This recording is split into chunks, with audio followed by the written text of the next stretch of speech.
महाकालेश्वर उज्जैन की रहस्यमयी और डरावनी कहानी।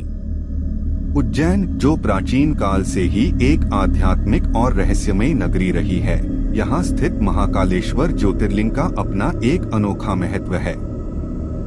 इस मंदिर की महिमा जितनी अद्भुत है, उतनी ही रहस्यमयी और डरावनी कहानियाँ भी इससे जुड़ी हुई हैं।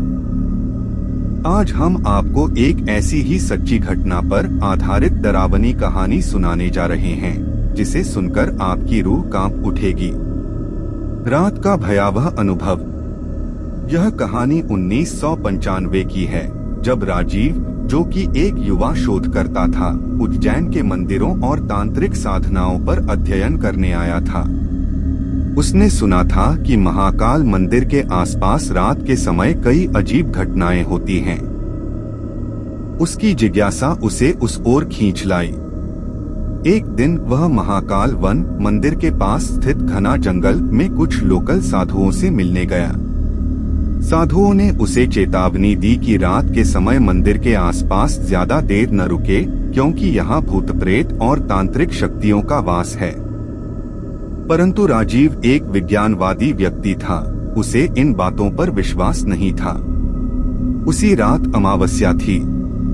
उसने सोचा कि क्यों न खुद इस जगह की सच्चाई पता की जाए। उसने अपना टॉर्च और कैमरा लिया और आधी रात को मंदिर के पास स्थित श्मशान घाट और महाकाल वन की ओर बढ़ चला। श्मशान घाट का रहस्य। जैसे ही राजीव श्मशान घाट के करीब पहुंचा, उसे दूर से मंत्रोच्चार सुनाई देने लगे। उसने सोचा कि शायद कोई तांत्रिक साधना कर रहा होगा, लेकिन जब उसने ध्यान से देखा तो वहां कोई नहीं था।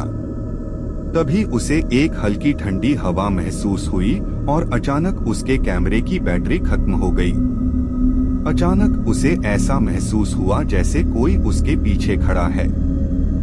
जब उसने पीछे मुड़कर देखा तो एक काले कपड़ों में लिपटा हुआ छायाचित्र उसके सामने खड़ा था। वह इंसान जैसा नहीं लग रहा था, बल्कि उसकी आंखें सुर्ख लाल थीं और उसका चेहरा अंधेरे में भी चमक रहा था। राजीव की सांसें थम गईं और वह वहां से भागने लगा। जैसे ही उसने भागना शुरू किया, उसे किसी ने पीछे से खींचने की कोशिश की। वह घबरा गया और जमीन पर गिर पड़ा। तभी अचानक महाकाल मंदिर की घंटी जोर से बजने लगी और वह अजीब छायाचित्र गायब हो गया। साधुओं की भविष्यवाणी। अगली सुबह राजीव बहुत बीमार पड़ गया। उसके शरीर पर नीले निशान थे, जैसे किसी ने उसे जकड़ रखा हो। जब वह मंदिर के पास रहने वाले एक बुजुर्ग साधु के पास गया, तो साधु ने कहा, तूने बहुत बड़ी भूल कर दी बेटा। महाकाल की शक्ति के बिना इस जगह पर जाने की कोशिश भी मत करना। यहाँ जो है वह तुझे जिंदा नहीं छोड़ेगा। साधु ने उसे एक भस्म और रुद्राक्ष की माला दी और कहा कि वह जल्दी से महाकालेश्वर के अभिषेक में शामिल हो।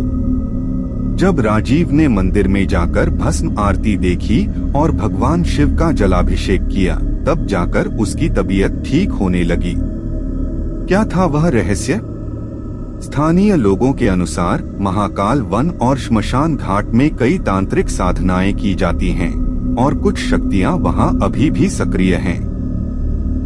कई श्रद्धालु कहते हैं कि जो लोग भगवान महाकाल की आज्ञा के बिना वहां रात में जाते हैं, वे या तो बीमार पड़ जाते हैं या उन्हें किसी अनहोनी का सामना करना पड़ता है। राजीव की यह घटना उसके जीवन की सबसे डरावनी और रहस्यमयी घटना बन गई। इसके बाद उसने कभी भी किसी भी आध्यात्मिक स्थल पर अनाधिकारिक रूप से जाने की हिम्मत नहीं की। निष्कर्ष: महाकालेश्वर मंदिर सिर्फ एक धार्मिक स्थल नहीं, बल्कि एक शक्ति पीठ भी है, जहां अदृश्य शक्तियां निवास करती हैं। यह कहानी हमें यह सिखाती है कि हमें आध्यात्मिक स्थानों की शक्ति और रहस्यों को समझे बिना वहां जाने की कोशिश नहीं करनी चाहिए, वरना हमें किसी अनजान शक्ति का सामना करना पड़ सकता है। तो अगली बार जब आप उज्जैन जाएं, तो रात में महाकाल वन और श्मशान घाट में जाने से पहले महाकालेश्वर की कृपा और आशीर्वाद लेना न भूलें। कौन जानता है कौन सी शक्ति वहाँ आपका इंतजार कर रही हो।